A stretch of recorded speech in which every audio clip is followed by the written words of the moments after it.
most of what I was taught in medicine about what causes disease is not the truth. I cured my migraine headaches, not with Imitrex, not with Advil. I cured them with a change of perception. I know from personal experience that disease can be healed if we are willing to change the way we think and believe and act. Sometimes what seems to be a big tragedy turns out to become the greatest good in our lives. And your experience with cancer can become a positive turning point in your life too. Listen to what I have to say. Now, I believe that all illness is self-created. Not that we say, I want to have this illness, but we actually do create a mental atmosphere where this dis-ease can grow and flourish.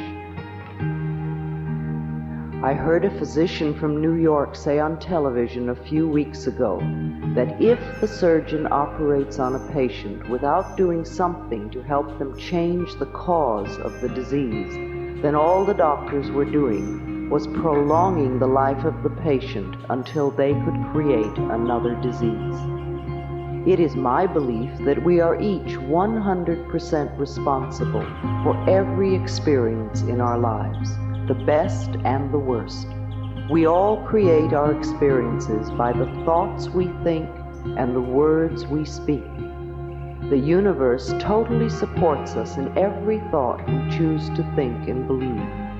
Our subconscious mind accepts whatever we choose to believe.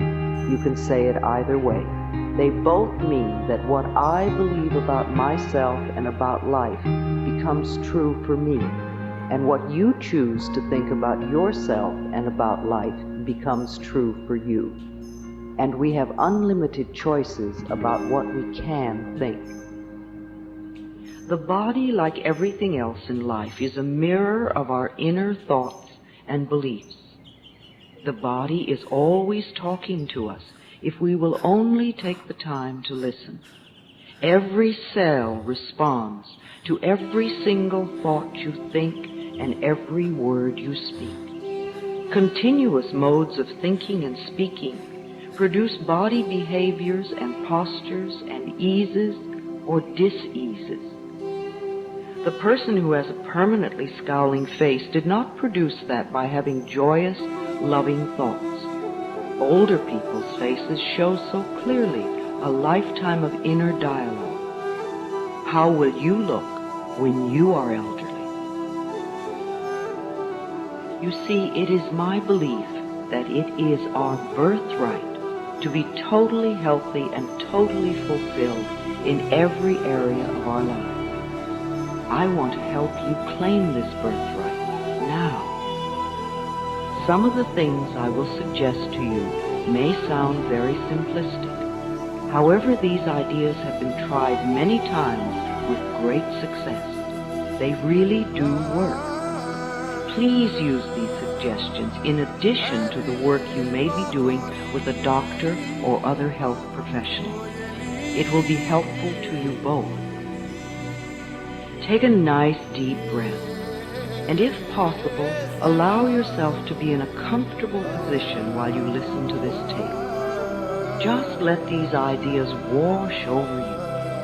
Only those ideas that are right for you will be accepted by you. It doesn't matter whether you understand them all or not, or if they make sense to you right now. Just let yourself play this tape over and over.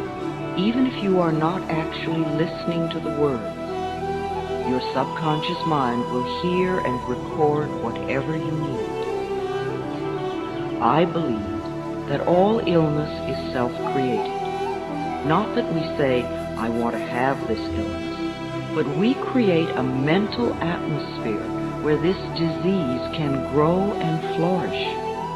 Our internal mental dialogue reacts in every cell in the body.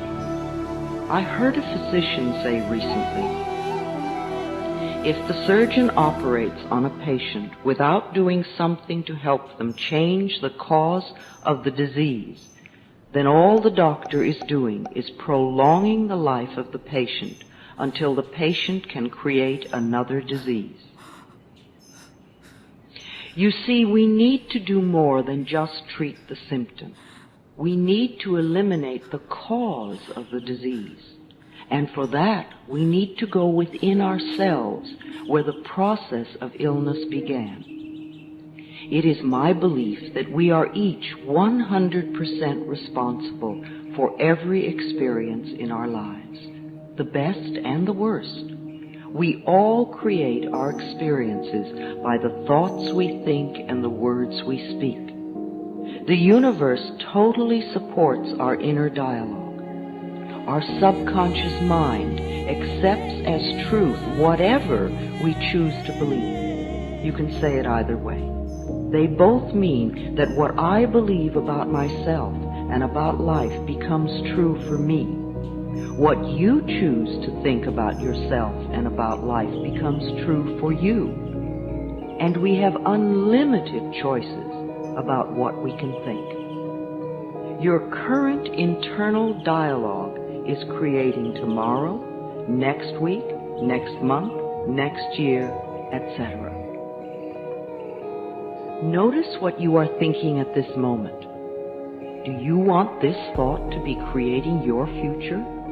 Is it negative or positive? Just notice and be aware.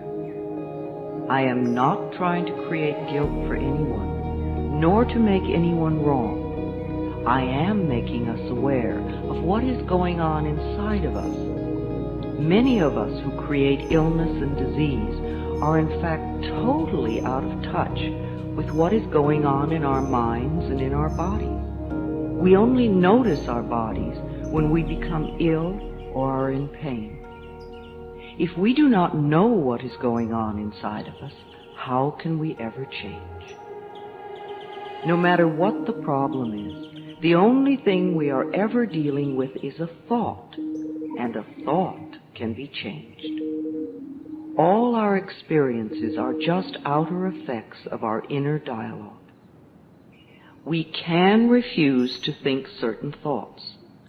Look how often you have refused to think a positive thought about yourself. Well, you can also refuse to think a negative thought about yourself, too. It seems to me that everyone on this planet that I know or have worked with is suffering from self-hatred and guilt to one degree or another. The more self-hatred and guilt we have, the less our life works.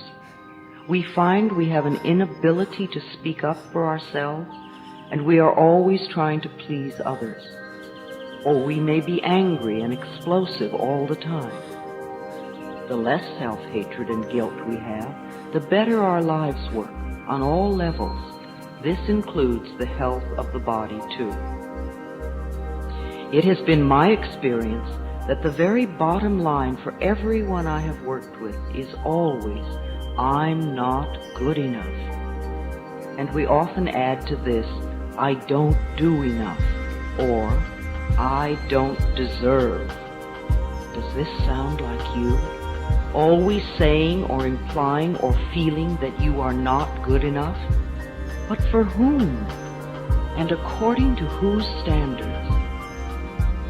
Now, if these negative beliefs are very strong in you, then how can you possibly create a loving, joyous, prosperous, healthy life? Somehow your subconscious beliefs would always be contradicting these objectives and making sure you do not obtain your goals. I find that resentment, criticism, guilt, and fear cause more problems in our bodies and in our experiences than anything else. These feelings come from blaming others and not taking responsibility for our own lives. Whether we want to change a life experience or a physical problem, the place to begin is to say so. Literally say, I am willing to release the pattern within me that is creating this experience or this condition. You can say this to yourself over and over every time you think of your illness.